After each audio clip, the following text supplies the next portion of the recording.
Hello, everyone, and happy Wednesday. Welcome to yet another episode of 20 Minutes Eventprofs Marketing Live with myself, Sabrina Myers from Hot Hospitality Exchange, and my partner in digital marketing crime, Jason Greenman from Como. Hello, Jason. How are you? I'm well. A bit tired today. Had a rough night with the Yeah. kids, but got 3 coffees. We're ready to go. Let's do this. Awesome. So, everyone, thank you for joining us in these 20 minutes. I've got the timer on here so I can keep track of that and tell everyone when that 20 minutes is up. But in these 20 minutes today, we thought we would be doing something very exciting and interesting, and that both of us are geeking out on because it was dropped last week. Now, what we are going to be doing is we are going to be sharing key takeaways and insights and discussing the Digital 2021 Global Overview Report. Yes, there is such a thing. Yes, it is already published. Yes, it's 300 slides long, but it is packed to the brim, full of just phenomenal insights about the whole digital world and all the trends and everything you need to know when it comes to marketing, content, and what you should be doing. Some interesting facts and figures for sure. Now, a little bit about the Digital 2021 Global Overview Report. It is created by an agency, a global creative digital agency called We Are Social. They have offices all across the world. They work with incredible clients from very, very well-known brands to smaller ones as well, and as well as in collaboration with Hootsuite, who we know is a brilliant digital marketing tool, scheduler, and all of that good stuff. So this is a report that's created by them and also a bunch of other partners that provide the data. Now, this is hugely based on the data that they've been gathering since January 2020 until January 2021. Now, many of the key themes to look out for in this year's report include changes in how people search for information and brands, the evolving demographics of online audience, the rapidly growing importance of e-commerce, why mobile is essential but not the only answer, and why it's time to change the metrics that guide marketing social media mix. And I love all of that, so I'm super excited to get really stuck into it. So what we're going to do today, and what Jason's going to now do, is we're going to bring up a screen and we're going to share some of the main slides that were coming, that I guess spoke to us, that we wanted to share and discuss further. So it's a bunch of slides. We would love to hear from you, your comments, your questions, anything that you want to say and give us feedback. Please do drop it into the comments, and we will, hopefully be able to answer any questions that you might have, or at least give our viewpoints on it. So, Jason, I'm going to bring the slide up and let's go. Let's get stuck in. Let's do it. So, I think just to get a quick overview, kind of macro, what this report has done is it just reinforces what Sabrina and I have been hammering on for the last, 8 weeks of the 20-minute Eventprof Marketing Live. Absolutely. This is where people are. You cannot deny the fact that everybody is online. Everybody, your audience is online, and you need to be there. So I think the thing to focus on is we're just going to basically be justifying why we're hammering this so much. So let's start with the just the big picture. Out of the almost 8 billion people in the world, over 5 billion, or kind of 66.6%, are mobile phone users. That's insane. There's so many people with mobile phones now.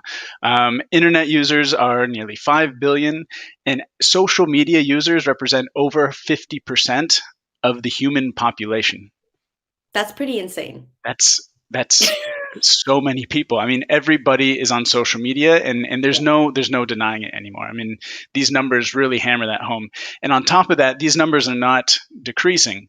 If we go on to the next the next slide, Over here, the annual change in the number of global social media users has gone up by 13%.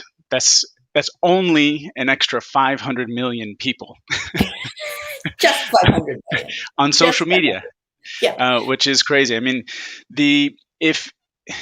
we don't know how to say this any louder, but if you are not focusing and some part of your marketing strategy is not digital, and some part of your digital marketing strategy is not social, then you're just missing out on a huge opportunity. Everybody is here and it's growing. It's a segment that's growing, and you need to be there and start focusing on this. As you've seen in previous talks that we've had, it's not hard to get started. But the most important thing is to work on your visibility and get on there, because this is where the eyeballs are and this is where the attention is. And this number over here too, 98.8% of mobile phone users are on social media. So anybody with a mobile is on social media. There's no excuse. There's no excuse to not be and reaching just on this point, actually, Jason, I wanted to just bring this up because I think this is a really interesting statistic, because it is also from a development point of view. If you have a blog, or you've got a website, or you want to create a website, or anything that has a digital home on the internet, you need to optimize it for mobile. This is what this is telling you. There is such a thing. There is a way to do that. A lot of the website development tools and programs that are out there allow you to hit a button that says optimize for mobile. And what that means is that whoever is visiting your website or your blog or whatever it is that you're doing online, that they're visiting, it's optimized for the screen of someone's mobile phone, and it doesn't look all weird, and that it flows really nicely. And so that 98.8% will be able to see your website and your online presence very well. So you don't miss out on doing that and missing out that opportunity. Yeah, it's a great point, Sabrina. I mean, from our business's standpoint, Acomo, we track the analytics, and I mean, we are B2B. Our customer, I usually assume, well, in normal times, is sat at a desk. They're in an office in normal times. So we were under the assumption that we were optimizing for desktop. People are going to be checking in from their laptops and this. And I mean, a few years ago, we realized that over 60% of people going to Acomo.com and AcomoPlus.com now, they're on mobile. It's crazy. I mean, so you need to be not only optimizing it, but what I would call a mobile first strategy. Like think about the mobile first when you're designing these things, because most people are going to be going and checking out your digital assets on the mobile. So it's a great point, and one that as you're designing, as you're creating your content, check the mobile first. We tend to do these things on a desktop when we're creating websites and things, and that's okay. But make sure you're designing it for mobile. Exactly. And you know why? The data backs it up. Absolutely. Yeah. All right. So let's move on to so we talked about how many people are doing it. Now let's talk about how much time people are spending on these things. So in 2015, the average user was spending nearly 2 hours. And in the last 5 years, that's gone up to almost 2.5 hours per day on social media. So if you're a marketer, your intention is to get the attention of your customers, of your audience. Well, if they're spending 2.5 hours a day on social media, it's a no-brainer. You got to be there. Yeah, exactly. And as you can see from the graph, it's wait, do I do that right? There we go. Yeah, that way. Again.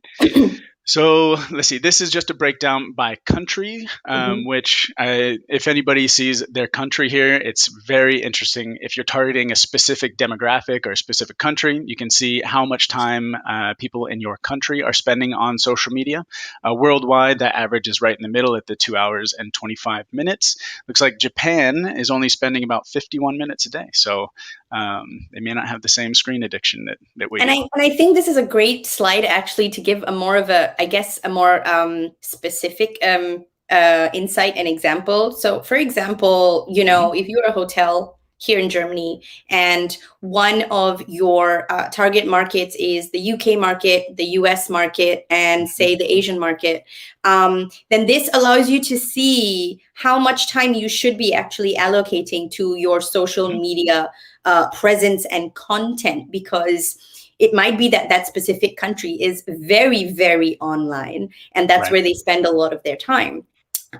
So it's worth the money investing in your social media, in your website, to make it more engaging, to make it more interactive, and to make it mobile first. So that's definitely important. Absolutely. Absolutely. So let's talk about how people are spending this time a little bit deeper, right? So again, people are actually, so we talked about how often they're on social media, 2 hours and 25 minutes. Now people are on their mobile devices over 4 hours a day on average. I don't know if you get your on the iPhone or the Android, what's it called? Yeah, the you get that notification, don't you? Like, your time has gone up by 18.1%, and you're like, it's scary.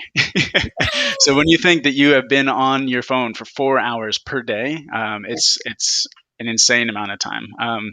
And of that time, people are spending 44% of that. So the most time are spent on social and communication apps. So Instagram, Facebook, Twitter, WhatsApp, YouTube. Actually, YouTube TikTok will fall into the next category. Sorry. 26% are going to be video and entertainment, 9% gaming, and then 21% are other types of apps. But I mean, 44% of the 4 hours is being spent on social media.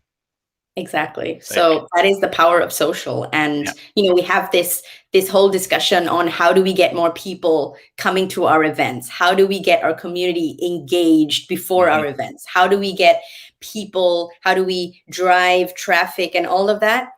Invest in social media, people. Spend time on the strategy, spend time on the content, because look at this, 44% are spent in social and communication apps like Instagram, like Twitter, like TikTok, all of that. So super, super important insight here. All right. So the numbers just keep growing. So now we're going to move on to how much time people spend on the internet every day. And that is nearly 7 hours a day on average of people on the internet. I mean, most people don't even sleep 7 hours a day. It's true. I know you didn't last night. Exactly. I would happily change my internet time for a few hours more sleep. But so that, I mean, that's insane. That's so much time being spent on the internet. And then if we kind of go through how that's being spent, right? So 3.5 hours on streaming and broadcasts. So, I mean, this is a stream. Netflix is a stream. YouTube is a stream. Watching television, all that is streams. 3.5 hours a day, people are watching videos and streaming things online. That's so much time. So you think if your audience is on average 3.5 hours a day, how can I tap into that, right? Yeah. Then 2.5 hours almost on social media. Again, how can I tap into those 2.5 hours? Because what you're trying to do is you're trying to get attention. You need to bring value, so that attention comes to you out of this block of 7 hours that they're online. They're spending some of that with you. And then sadly, only about 2 hours are spent reading anymore. I think that is sad. That is sad. And, it is only an hour and a half spent listening to music. And it's even actually less listening to podcasts. I find that quite a surprising statistic. I was really surprised by that. Right? I was really surprised by that. But I also think this just goes to show that podcasts are very, very popular in specific markets at the moment. It is not a global phenomenon yet. People are still getting used to the idea of podcasts, of hearing, the US, for example, is very, very advanced in the podcast market. It is huge there. Europe is still kind of getting there. It's not like one of those humongous explosions. And UK as well, everyone is on this side of the pond getting onto the podcast wagon. And in Asia or in Scandinavia, it can also be very, very different. So it's interesting to see that specific piece of data. But also what me and Jason were saying was that, we've seen now that the data backs it up, that we are spending a significant amount of our day online. And whilst a lot of us have to, because we are on our computers working, and we are on the internet, this also breaks it down in terms of the activities that we are taking up. And so if you are wondering what you can do to, I guess, detox and reduce that time, then you want to spend a little bit more of that time doing things that aren't in these specific categories. Do more time actually reading a book, more time unplugging and doing stuff, because if that's how you want to get that balance, then this kind of shows you where the human race in general right now are spending their time digitally and online, and where you want to make a change is quite obvious. So yeah, absolutely. And I think it's a good kind of like parentheses to take in this whole thing is, let's not forget about mental health and wellness right now, because I would venture that there is a negative relationship towards screen time and positive mental health. And so I think it's also, I mean, we're coming at this from a marketer's point of view. So we're looking, okay, look at this opportunity. There's so many people. They're spending so much time. You have so much opportunity to get attention. So from a marketing opportunity, like, absolutely. But let's not forget about, like Sabrina's brought up, the mental health side, which is also use these numbers to reflect on how you're using your screen time. Because there's certainly 100% are positive ways to use the screen time, and ones that are kind of detrimental to either your productivity, your well-being, your mental health. I mean, I personally look at my screen time every week when I get the notification, and if I see that there's an app or something in there that I may not have realized I was spending so much time on that. For example, last year, TikTok, I looked at my TikTok numbers and I was like, I got to quit that. I got to quit that. And some people are having the same issue with Clubhouse at the moment. Clubhouse is hot. Everybody loves Clubhouse, or at least they're saying they love Clubhouse.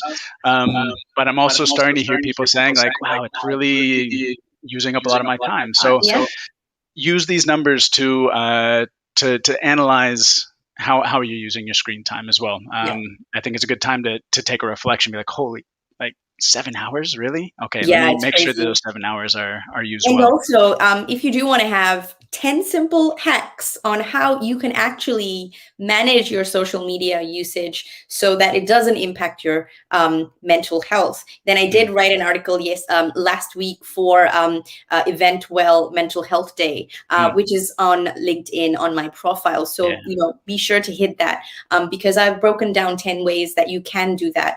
Because hey, I live in the space of social media. I need to be able to manage it for my mental health, and there are tips and tricks that you can put into place in order to help you do that, so that social media, as we've seen with the data, doesn't take over your life, but that you are actually using it purposefully and with intent, as opposed to just being completely swallowed up by it all. Totally. Well, that's a good. I think that's a good. Are you in control of social media, or is social media controlling you, right? And I think you need to take control, because we have the tools to. So absolutely. Definitely check out that article by Sabrina, because it's some really good tips on how to work on your mental health for when it comes to social media. Getting back, so just like a quick pause on the podcast too. I'm really curious to know, because there's been an explosion of podcasts in the events world. I'm really curious, anybody's listening, how many people are still interested in creating their own podcasts? Because that would be a very good question. Yeah, it's still an hour a day. Like here, it's the smallest segment of how people are spending time with their media. But an hour out of 7 is still what, 15%, 14%. Yeah, still very valid. Exactly. So I'd be curious if you are interested in starting your own podcast. Leave a comment in the I'm tired, Sabrina. I'm doing my best. Okay. Well, we've got, Juliet Tripp. Hey, Juliet.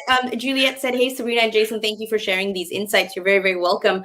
Juliet, of course, did also launch her own podcast this I think it was last month actually, called Yeah. Like an Event Boss. And it's a great industry podcast. Really If you nice. want to level up, everything and anything on the events industry, and you're learning from two very fabulous event professionals whilst you're at it. So definitely check that out. And I know that, we did have this discussion about, should I do it? I know it's another podcast, but you know what? Abundance mindset.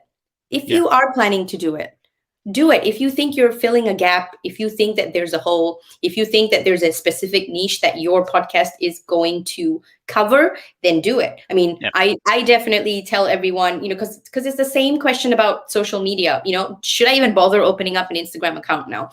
Should I even bother starting a YouTube channel? Should I even bother starting a blog? There's so many people. But again, what people are not realizing is, well, it's not about if you should. If you are able to add value, and you're able to have a purpose for it, and you have an intent for it, then go ahead and do it, because it's better that you do it and then never ever having tried. And what you're doing could actually add serious value to someone's life, and whoever is reading, or you might touch someone along the way. It's brilliant. So never ever shy away from that. That's what I would say, Jason, if that was a question posed to me.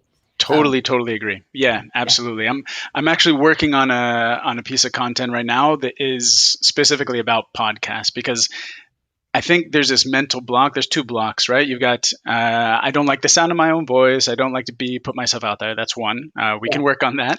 But then the other one is people think it's complicated. People think this setting of a podcast is like this production, but it's really not. And I want to show people that you can set up a podcast in probably half an hour. I'm going to try to do a piece of content, which is how to set up an events podcast in less than 30 minutes, because you can do that.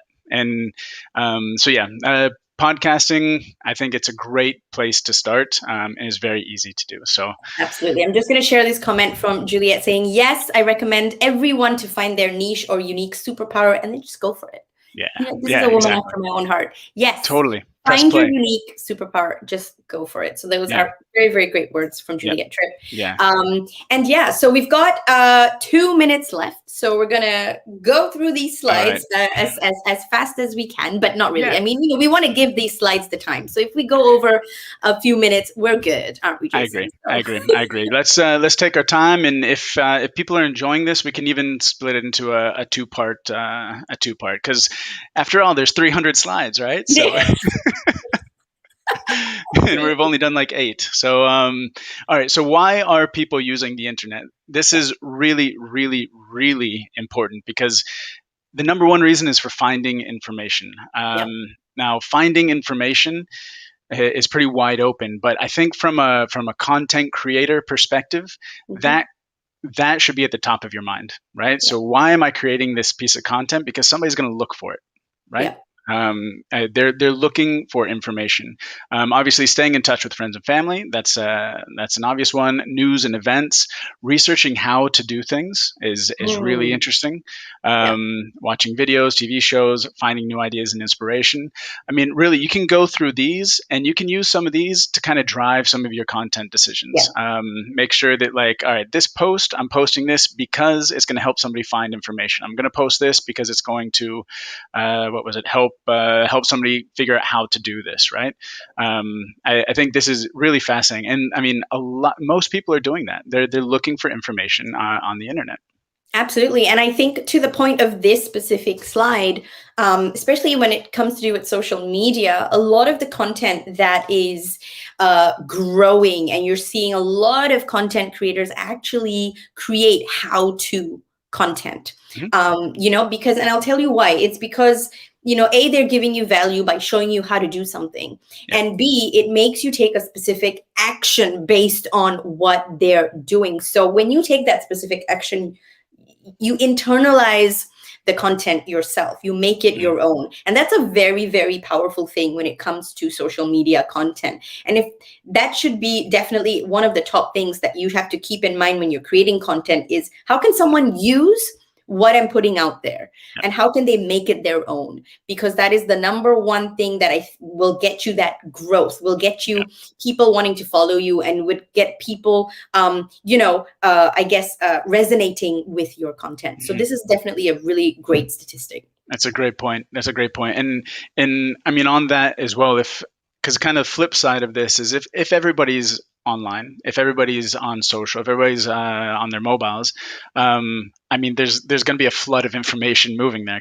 If the people are there, there's going to be tons of people creating information for that section. So what you're creating too needs to stand out. It needs to provide value.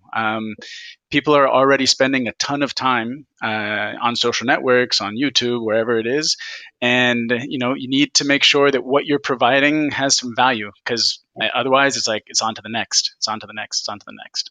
Exactly. So I guess we have to make a decision of do we break this into a 2-part series? Should we continue this next week?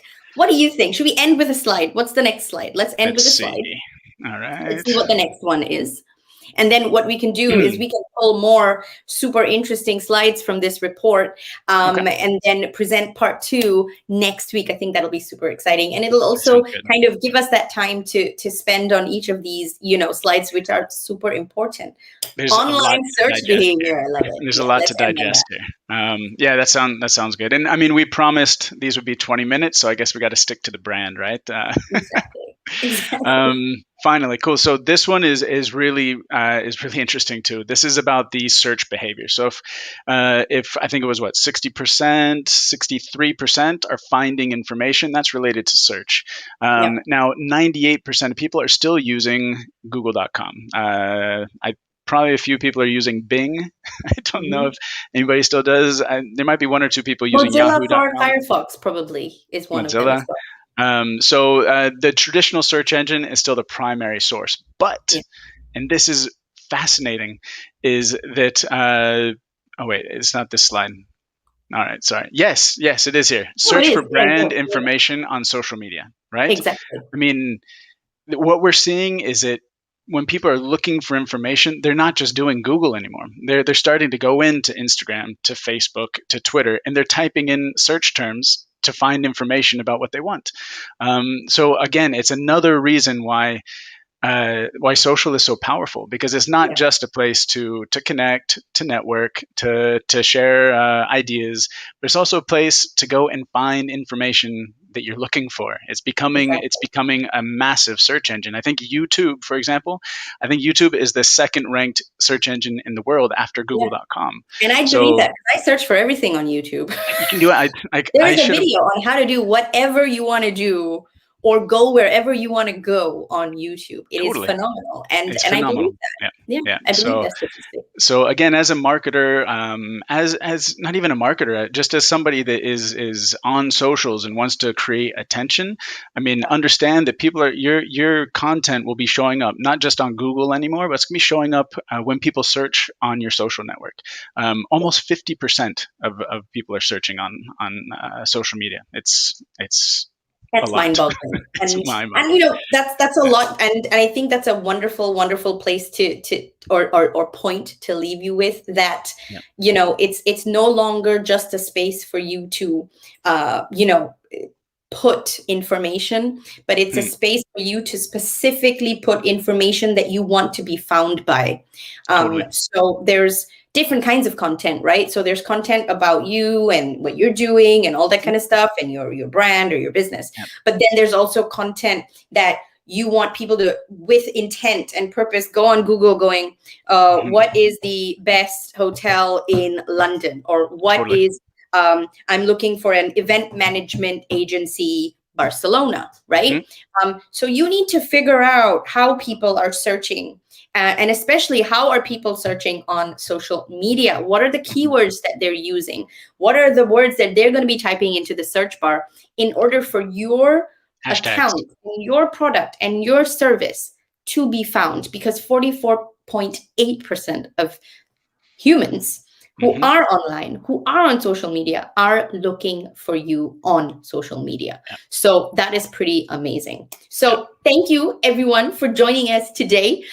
We went a little bit over our 20 minutes, but I think it was for good reason. This is an incredible report. If you guys are interested, if any of you are interested in looking at this report for yourself, the link is actually in this post, so you can hit that link, or you can Google I love that. You can Google We Are Social. And We Are Social actually published this report every single year. They've been doing it for over 10 years now, actually.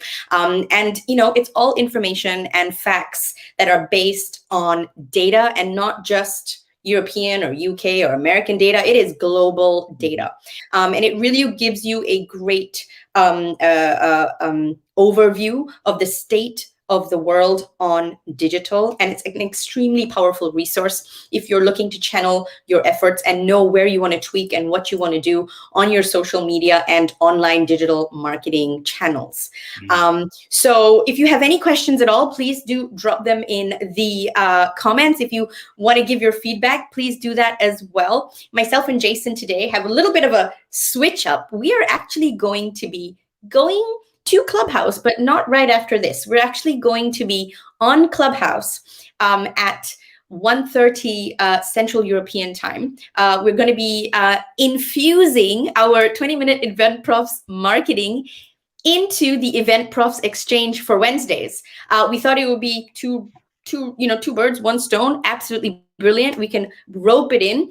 So Jason is going to be joining me as moderator today at Eventprofs Exchange, where we were doing Wednesday welcomes and wins. We'll continue to do welcomes and wins and welcome everyone into this space and celebrate wins. But also going to have a focus on discussing all of this great stuff that we've delved into here on the 20-minute Eventprofs marketing. So if you're on Clubhouse and you're free at 1:30 Central European time, 12:30 British Standard Time, please do be sure to join us in there. I will start the room. Jason will be there with me, and we will continue this conversation. And please come on stage and share how your mind was blown by what we shared. Because my mind is blown every time I read this report. It's brilliant, and I love it. And we geek out. And if you want to geek out with us, come on stage and geek out with us. So yeah, Jason, any last words to add to the crew? Yeah, no, that's good. I mean, I think the two takeaways is number one, the party's on socials, the party's digital. So make sure you show up to the party. And number two, take care of your mind. This stuff is also addictive. So track your time and make sure you're using your online time effectively and in a way that's going to help you mentally too. So those are kind of my two takeaways. Big picture. Yeah, that's it. Fantastic. Now join us next week. We'll be back same time, same place here on LinkedIn, going live. It also streams to my Facebook page as well as my YouTube channel when we do the stream, as well as to Akomo's YouTube channel as well. We just work that out, don't we? Week to week. But yeah, do join us back here next week where we're going to continue part 2, and we're going to fill you in on which animal is ruling the online space. You want to be back for that, for sure. Take some bets. I can tell you it's not guinea pigs. Nah. But yeah, so stay tuned. Have a wonderful Wednesday. We'll see you in Clubhouse later if you're going to join us. And if not, we'll see you next week. And if you're watching this as a replay, thank you so much for investing the time.